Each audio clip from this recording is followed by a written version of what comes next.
The mysterious beginning.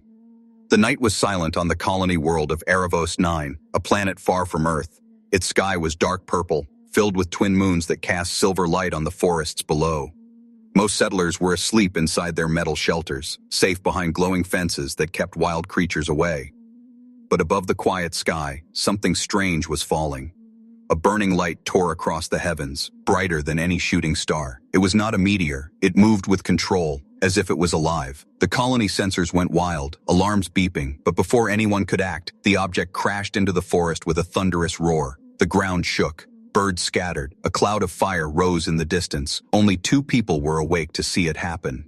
Mara and John, a married couple who lived near the forest's edge, stared at the glowing trail with wide eyes. They were farmers, simple people, not soldiers or scientists, but curiosity and fear pulled them toward the crash site. Grabbing their flashlights, they hurried into the trees. The air smelled of smoke and metal. Broken branches littered the path. Soon they found the crater. At its center was no ordinary rock, but a small silver pod. Its surface pulsed faintly with blue light, like a heartbeat. Mara and John froze. "What is it?" John whispered. "I don't know," Mara said, clutching his arm. Then the pod opened with a hiss. Inside, wrapped in strange fabric, was a baby. Their breath caught.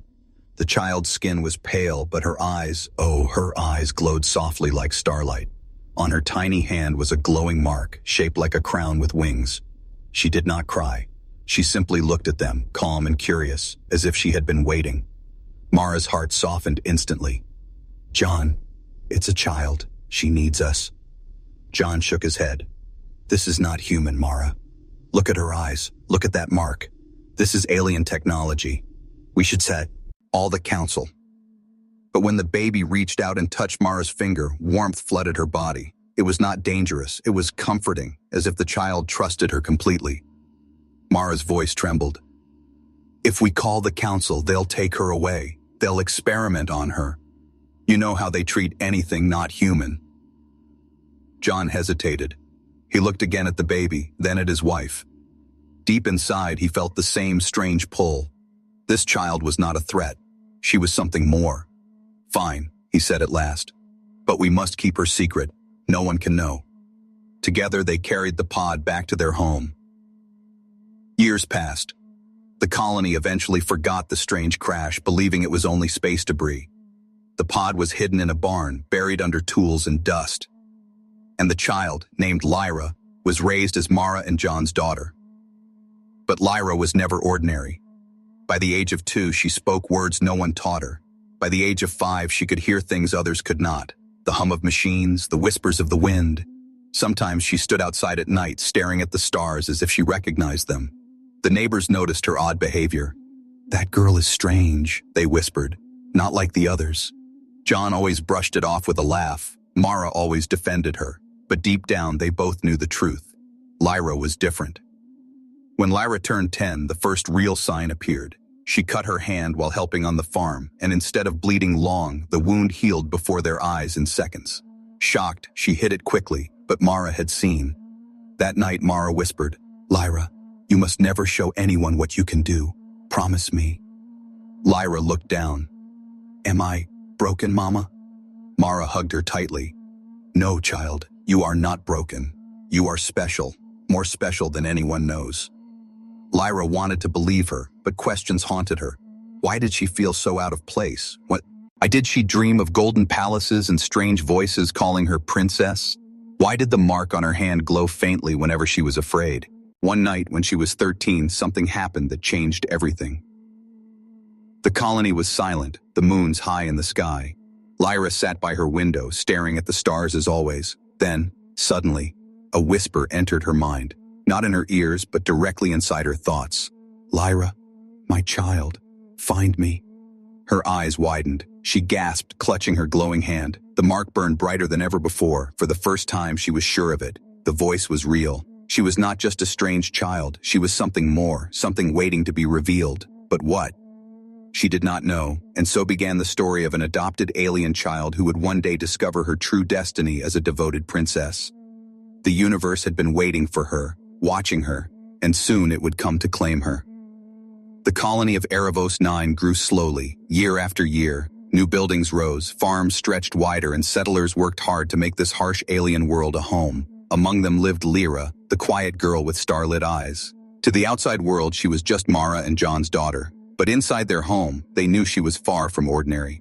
Lyra was now a child of 12, curious and bright. She loved books more than games, stars more than toys. While other children played, she spent hours watching the night sky. She would whisper to the moons as if they were old friends. Sometimes she even spoke words in a language no one else understood.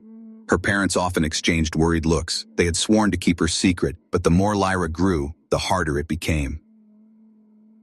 Strange abilities. It began with small things. Lyra could run faster than other children, climb higher, jump farther. At first, Mara and John thought she was simply gifted, but then the impossible happened. One day during lessons, she dropped a metal cup. It should have hit the ground, but instead it stopped in midair for a heartbeat before falling. The other children laughed, thinking it was a trick, but Lyra's heart pounded. She knew she had not imagined it. Later that night, she whispered to Mara, "Mama, I can feel things, like they listen to me. The cup, it almost stopped because I wanted it to." Mara held her close. "You must never speak of this, Lyra. Promise me." The council would not understand. Lyra nodded, though her mind raced with questions. Why am I different? Why do things obey me? The dreams. As she grew, the dreams returned, stronger each year. They were not like normal dreams. They felt real, filled with voices and images of a place she had never seen. Golden towers stretched toward a silver sky. Soldiers in shining armor knelt before a throne. A woman with glowing eyes so much like Lyra's stretched out her arms and whispered, "Princess, my daughter, come home." Each time, Lyra woke with her mark burning on her hand. The crown and wing symbol glowed faintly, pulsing like a heartbeat. She tried to tell John once, but he silenced her quickly. "Lyra, dreams are just dreams. Don't let them trouble you." But Lyra could see the fear in his eyes. He knew it was more than that. The other children. Life in the colony was not easy for her. The other children called her strange. They mocked her glowing eyes, saying she looked like a ghost. "Star girl," they teased. "Alien child." Lyra tried to smile and ignore them, but deep inside she felt the sting of their words. She did not belong. No matter how much Mara and John loved her, no matter how hard she tried to fit in, she always felt like an outsider. One day, pushed too far, she shouted at a group of bullies. Her anger burst out like lightning. A wave of invisible force knocked them back to the ground. Gasps filled the playground. Everyone stared. Lyra froze in terror. She had shown too much. That night she cried in Mara's arms. "Why am I like this? Why can't I just be normal?" Mara stroked her hair. "Because, Lyra, you were never meant to be normal. You were meant to be something more. You are special, my child." The warning. Not long after, the colony's council visited their district. They were strict leaders, always watchful for anything unusual. A soldier questioned Lyra, staring at her glowing eyes with suspicion. "Where did this child come from?" he asked John. John forced a smile. "She is ours, born here, like the others." The soldier frowned but said no more. Still, Lyra felt their eyes follow her wherever she went. She began to understand. If they discovered her truth, they would take her away. That night, John gave her a warning. "Lyra, listen to me. You must always hide who you are. People fear what they do not understand. Promise me you'll be careful." Lyra nodded, but inside the fire of rebellion grew. She was tired of hiding. A night of power. The real turning point came when she was 14. A wild storm hit the colony, tearing through the fences, sending lightning crashing into the fields. People screamed as one of the shelters caught fire. Without thinking, Lyra ran and into the flames.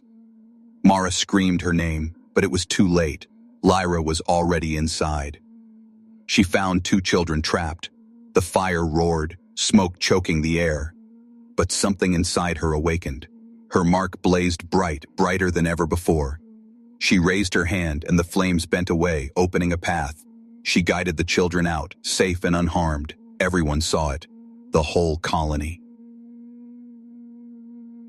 Silence fell as Lyra stepped from the fire, her glowing eyes shining through the smoke. The settlers whispered, afraid, confused. John pulled her close, whispering, "You must go inside, now."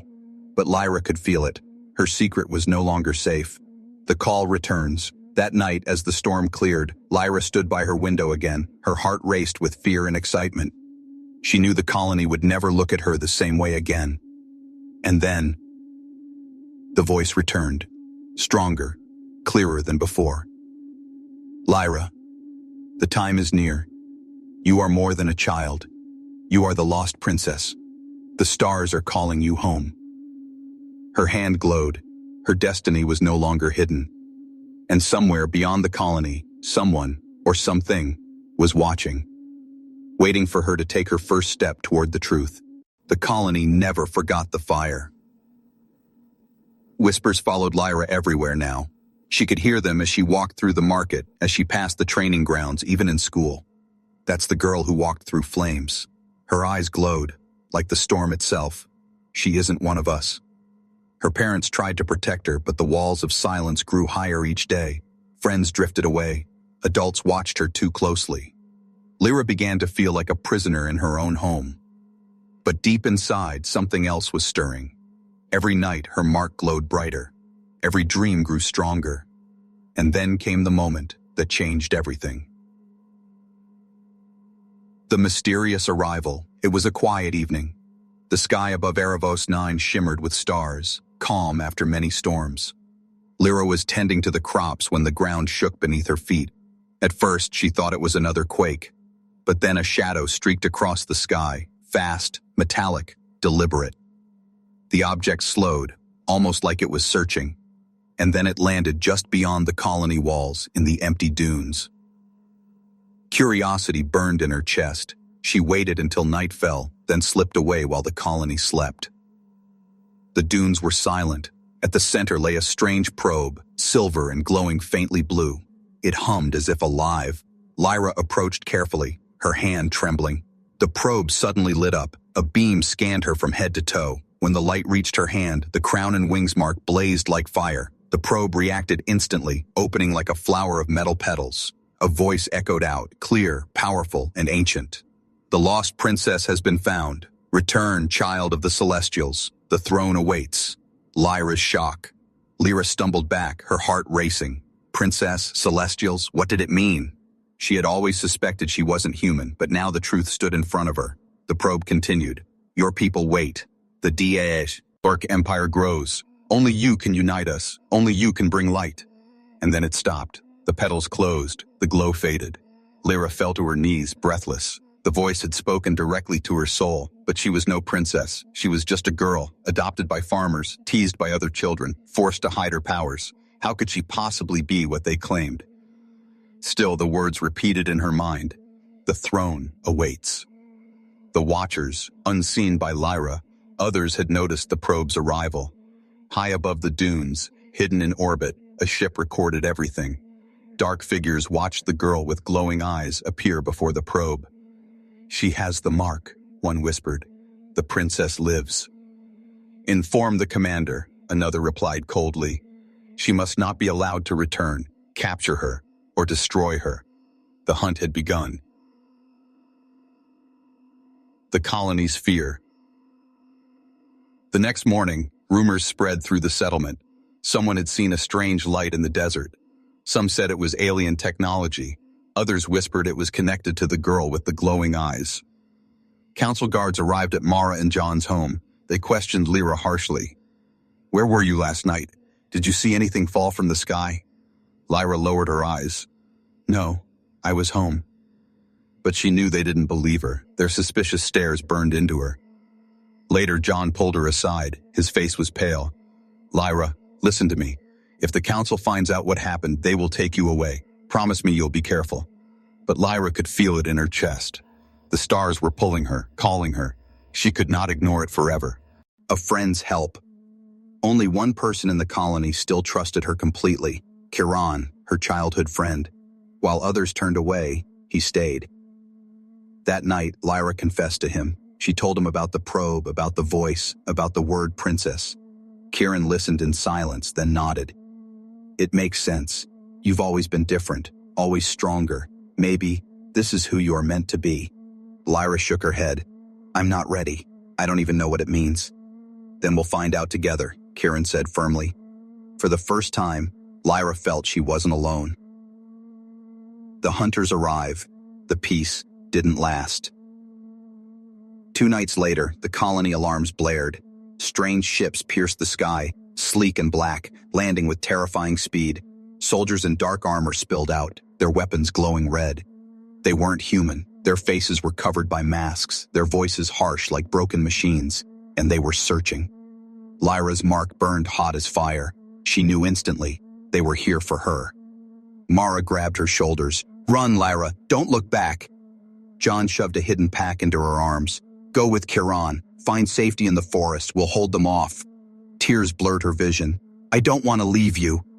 "You must," Mara whispered. "You are meant for more than this colony. You have a destiny." The escape. Kieran pulled her hand. Together they raced into the night, dodging through shadows as dark soldiers stormed the colony. Behind them fires spread. Explosions shook the earth. Lyra's heart ached as she heard her parents' voices fade into the chaos. She wanted to turn back, but her mark glowed brighter, urging her forward. The probe's words echoed again. "The lost princess has been found. The throne awaits." As she and Kieran disappeared into the wilderness, Lyra realized there was no escape from the truth anymore. Her life as a hidden child was over. The galaxy was calling. And now enemies were hunting her. The colony burned. Flames spread across the settlement, tearing through the fields and homes. The night sky, once filled with stars, now glowed red with smoke and fire. Alarms screamed. Families ran in panic. Shadows of dark soldiers marched through the chaos, their weapons cutting down anyone who resisted. And in the middle of it all, Lyra ran. Her hand burned with light as she and Kieran slipped into the forest beyond the colony. Every step echoed with fear and loss. Behind her, she could still hear her mother's voice shouting her name, her father's orders for her to keep running. She wanted to turn back, but she knew, if she did, they would all die for nothing. The hunters weren't here for the colony, they were here for her.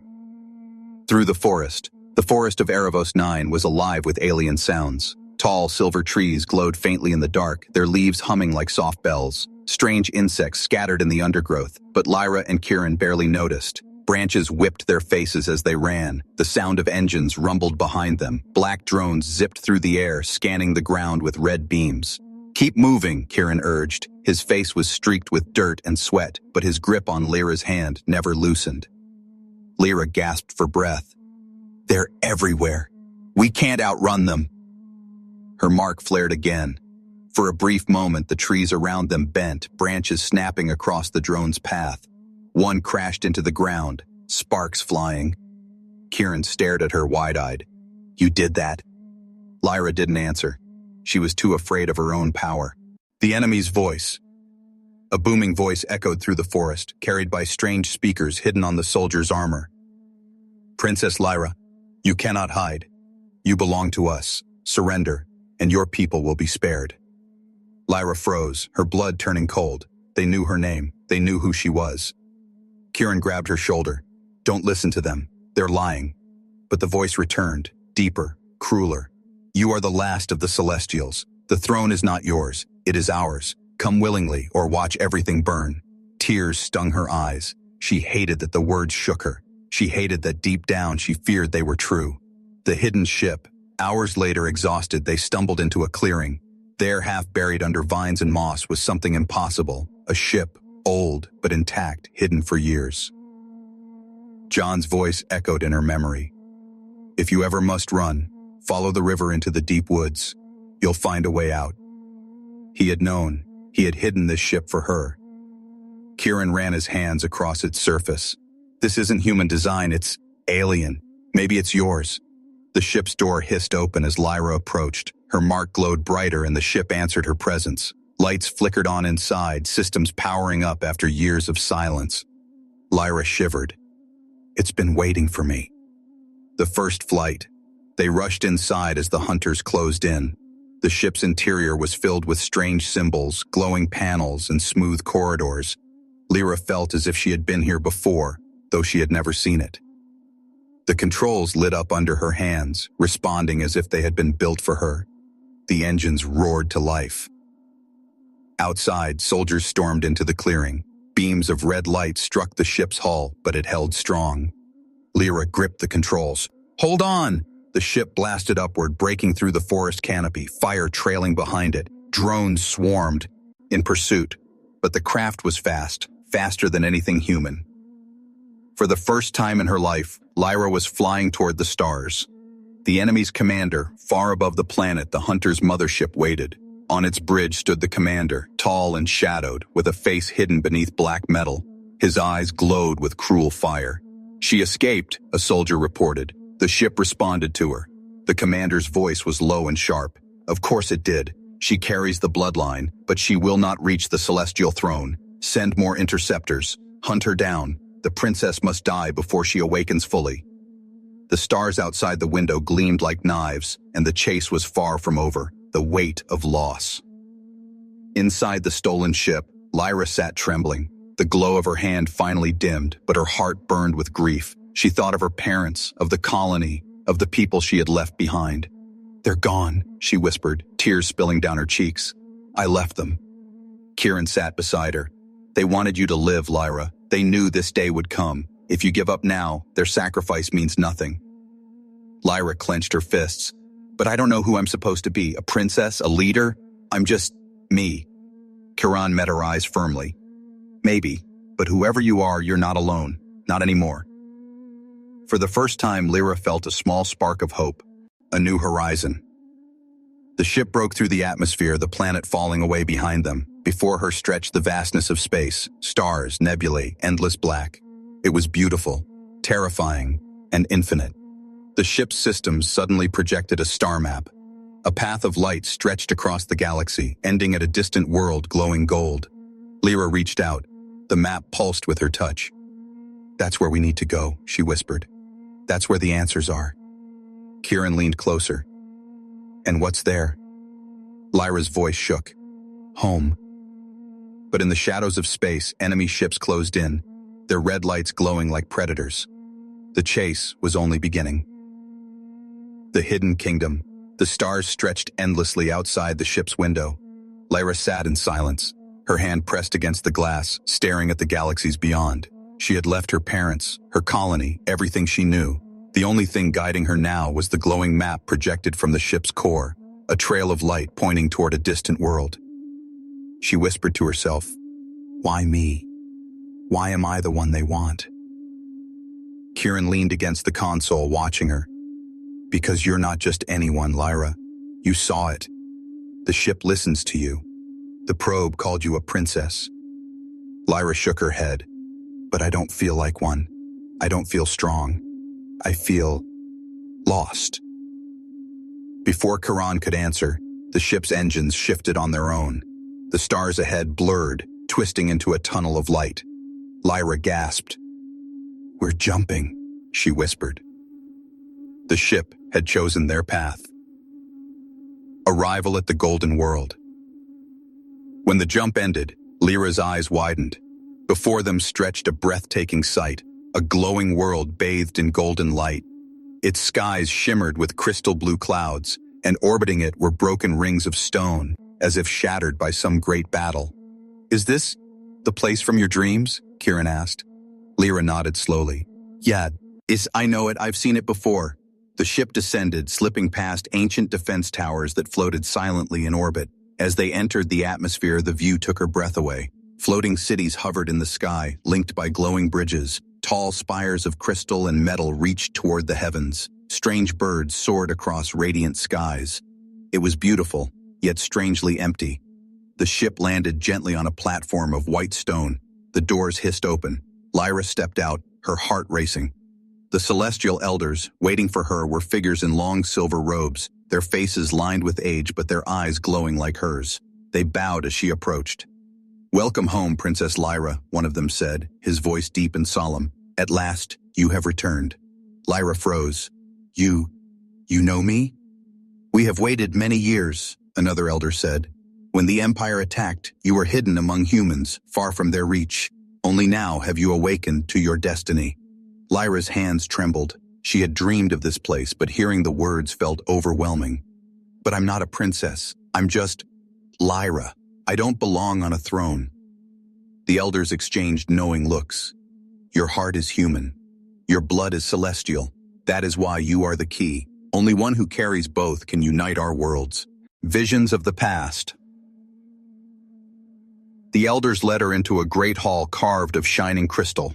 At its center was a fountain of light, swirling with memories of the past. As Lyra touched it, images rose before her eyes. She saw a kingdom in its prime, cities of light, people laughing, ships soaring freely. Then the images darkened. War came. Ships of the Dark Empire descended, raining fire, towers fell, her people fled. Finally, she saw a woman with glowing eyes and the same mark on her hand. Her real mother. The woman placed a tiny baby into a silver pod. "My daughter," the woman whispered, her voice breaking. "You are our last hope. Live, and one day, return." Lyra gasped, pulling back from the vision. Tears streamed down her face. The truth was undeniable. She was that child, the lost princess. Conflict within, the elders bowed again. "You are the rightful heir to the celestial throne. You are the one the prophecy spoke of. Rise and lead us." But Lyra shook her head fiercely. "No, I don't know how to lead anyone. I don't even know who I am. My parents were farmers, not rulers. I don't deserve this." Kieran stepped forward. "Maybe you don't feel ready, but that doesn't change what you are. You've already saved lives. You saved me. You saved the colony children. You can do this." Lyra looked at him, her heart heavy. Could she truly become something greater? Or was she only a frightened girl running from the truth? The dark shadow. Before she could answer, a deep tremor shook the ground. The elders froze, their glowing eyes darkening with fear. "They found us," one whispered. Lyra's mark flared painfully. She turned toward the horizon and saw dark ships piercing through the golden sky. The hunters had followed. "They will not stop," an elder said grimly. "They want your power. They want the throne. If they capture you, all hope dies." Lyra's chest tightened. She cowered, but no longer pretend. This was no longer about her fears. It was about survival. For her, for these people, for an entire kingdom. The choice. The elders looked to her desperately. "Princess, what will you command? Do we flee? Do we fight?" Lyra's hands shook. She was terrified, but deep in her heart she remembered her adoptive mother's words. "No matter what you are our daughter." She remembered her father's sacrifice, Kieran's loyalty, the colony's fear. She had run long enough. Lyra lifted her chin. "We fight, but not just with weapons, with hope. If I am truly the princess, then I will not run from my people." The elder's eyes glowed brighter. For the first time, Lyra stood tall, not as a frightened girl, but as someone stepping into her destiny. The rising storm. The Golden City trembled as enemy ships descended.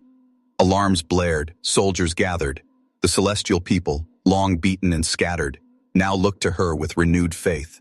Lyra's mark blazed like a star, filling the hall with light. She whispered almost to herself, "I don't know if I can be the leader they need, but I will try. For them, for my parents, for everyone." Kieran stood by her side ready. The elders bowed deeply, voices rising in unison. "All hail the princess." And outside, as the enemy stormed the skies, the battle for the hidden kingdom was about to begin. Rising as a leader, the Golden City shuddered under the weight of enemy fire. Dark ships swarmed the skies, blotting out the light. Towers crumbled, energy shields flickered. Panic spread among the celestial people. But at the center of the storm stood Lyra. Her mark blazed brighter than ever, casting light across the hall of crystal. The elders bowed before her, their voices echoing, "All hail the princess." For the first time, Lyra felt the weight of those words. Princess, heir, leader. Her heart trembled, but she stood tall. She could not run anymore. The retreat. The elders hurried her through hidden passages while soldiers fought in the streets. Kieran stayed at her side, sword in hand, ready to defend her. At last, they reached an underground chamber filled with glowing orbs, weapons, and maps of distant stars. It was a war room, ancient, but alive. "Here you must begin," an elder said. "If you wish to save us, you must learn who you truly are." Lyra's fists clenched. "I don't want to be a weapon. I don't want to fight." "Then you will lose everything," the elder replied sternly. "Our people need more than a warrior. They need a leader, one who carries both human heart and celestial blood." His words struck her deeply. She was not only fighting for herself, she was fighting for all of them. Training begins. The days that followed were unlike anything Lyra had ever known. She trained with the Celestial Guard, learning to wield weapons that responded to her energy. Blades of light grew from her hands, moving as if they were part of her. Shields formed around her body when she focused her will. She studied history, how the Celestial Kingdom once ruled vast systems, how it fell to the Dark Empire, and how prophecy spoke of a child born in exile who would return. She practiced her powers. At first they frightened her. Energy crackled from her fingertips.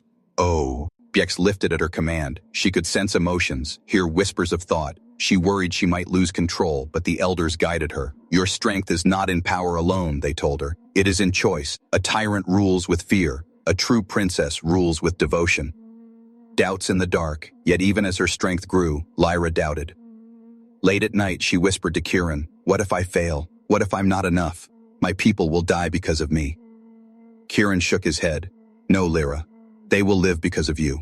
I've known you since we were children. You've always been different. Not just in power, but in heart. You care more than anyone else I've ever met. That's what makes you worthy." His words gave her courage. Still, in the depths of her mind, she heard another voice, darker, colder, the voice of the enemy commander, whispering across the stars. "You are not strong enough. You are a child pretending to be a queen. Surrender and end their suffering." Every time she heard it, she shivered. Every time she fought harder to ignore it. Inspiring the people, the Celestials, beaten for so long, began to look to her for hope. Children whispered her name. Soldiers bowed when she passed. One evening, she stood before a gathering of warriors. Her voice trembled at first, but then it grew stronger. "I was raised among humans. I was taught to farm, to work, to live simply. I never thought I was meant for more. But now I see. My life was never my own. It belongs to all of you. I will not promise victory without sacrifice. I will not promise safety without pain. But I will promise this. I will fight for you, not as your ruler, but as your princess, devoted to every life I protect." The hall erupted in cheers. For the first time, the Celestials believed their kingdom might rise again. The prophecy. One elder pulled her aside after the speech. He held an ancient scroll etched in glowing runes. "The prophecy was clear," he said. "The lost princess would rise, carrying both human heart and celestial blood. Only she could unite us against the Empire. Only she could break the shadow." Lyra touched the scroll.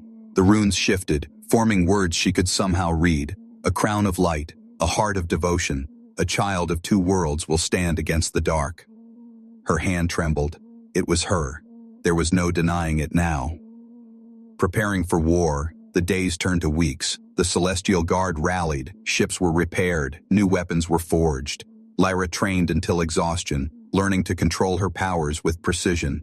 She discovered she could project shields not just around herself, but around others. She could strengthen soldiers' courage by linking their minds. She could bend energy into brilliant bursts of light that tore through enemy machines. But she also learned restraint. Power without wisdom is destruction, the elders warned, and so she listened, practiced, and grew. Kieran trained by her side, becoming her protector and closest ally. Together they were no longer frightened children. They were leaders of a rising resistance.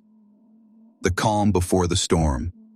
At last the day came when the elders summoned her to the throne room. The city had rebuilt its defenses. The people waited. The enemy gathered in the distance, preparing their next strike. Lyra stood before the empty throne, the place that had once belonged to her mother. She stared at it for a long time, then turned away. "I will not sit until I have earned it," she said. "A throne is not given. It is taken with sacrifice and service. Let me lead from the front, not the seat." The elders bowed, moved by her devotion. And as the sky darkened with the approach of enemy ships, Lyra stood ready. Her heart still trembled with fear, but she was no longer just Lyra the orphan, Lyra the outsider, Lyra the runaway. She was Lyra, the princess of the Celestials, and the galaxy was about to know her name.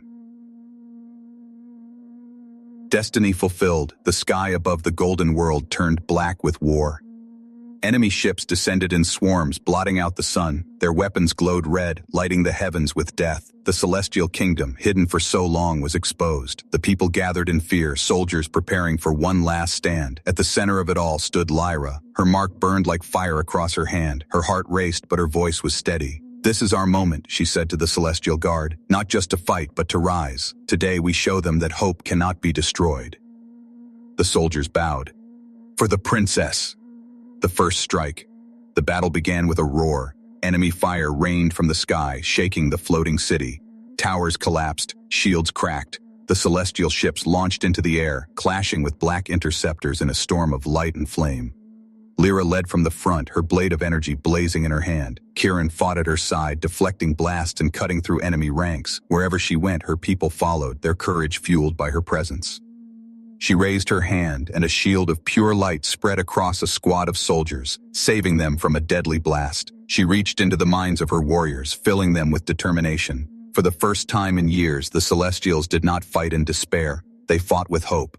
The commander appears, but hope alone was not enough. From the largest enemy ship descended the commander. He landed with a crash, towering in black armor, his eyes burning like molten fire. His voice thundered across the battlefield. "You are a child playing at being queen. This kingdom will fall just as it did before." Lyra gripped her blade tightly. "Not while I live." He laughed, a cruel echoing sound. "Then you will die."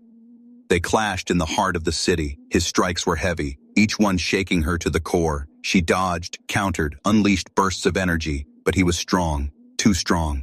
"You cannot win," he hissed. "You are nothing but a lost child." Lyra's knees trembled. Doubt clawed at her mind, but then she remembered her mother's sacrifice, her father's voice, Kieran's loyalty, and the faces of every person fighting for her. "I am not nothing," she whispered. "I am their princess." Her mark flared, and her blade shone brighter than ever. The turning point. The commander struck again, blasting her back against the ruins of a tower. Pain surged through her body. She almost collapsed. Kieran ran to her, his voice desperate. "Lyra, get up!" She forced herself to her feet, swaying. The commander raised his weapon for the final blow. And then something deep within her broke free. Her mark erupted, covering her entire arm in radiant light. Energy poured from her chest, spreading like a storm across the battlefield. Soldiers on both sides froze in awe as the glow expanded, pushing back the darkness. The prophecy's words echoed in her mind. A crown of light, a heart of devotion, a child of two worlds will stand against the dark. She raised her hand, and the light became a crown of energy above her head. The celestial people cried out as one. "The princess!" The final stand. With renewed strength, Lyra faced the commander. He roared and charged, but she met him with a blast of pure light. Their powers collided, shaking the city to its core. "You fight with fear," she shouted, her voice carrying across the battlefield. "But I fight with devotion, not for myself, but for every life here. That is why I will win." Her blade cut through his armor, shattering it in a burst of light. The commander screamed as darkness consumed him, torn apart by the very power he sought to control. Silence followed. Then cheers rose from the celestial guard. The enemy ships, leaderless, broke apart and fled into the stars. The battle was over. The aftermath. The Golden City lay in ruins, but its people stood victorious. Survivors wept, embracing one another. Children pointed at Lyra with shining eyes. Soldiers knelt before her, their voices trembling with gratitude. Kieran stepped forward, bloodied but alive. "You did it, Lyra. You saved them." Lyra shook her head. "No, we did it. Every one of us. This victory belongs to all who fought." The elders approached, bowing deeply. "The throne is yours, princess. Lead us, and the kingdom will rise again." The choice of a princess. Lyra looked at the throne, the same seat her mother had once held. She felt its weight pressing down on her. Slowly she turned away. "I will sit upon it when I have earned it," she said. "Not as a ruler above you, but as one of you. A princess is not just a crown, a princess is devotion, and I will devote myself to protecting every life in this kingdom." Tears filled the eyes of her people. The elders bowed again. All hail Lyra, devoted princess of the Celestials. The new dawn. The sun rose over the golden world, shining through broken towers and battered streets. The people began to rebuild, stronger than before. For the first time in years, laughter returned to the kingdom. Lyra stood on a balcony looking out at her people. Chiron stood beside her, silent but proud.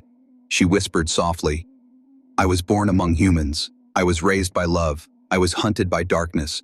But I belong to both worlds, and I will protect them both." Her mark glowed, not with the fire of fear, but with the steady light of devotion.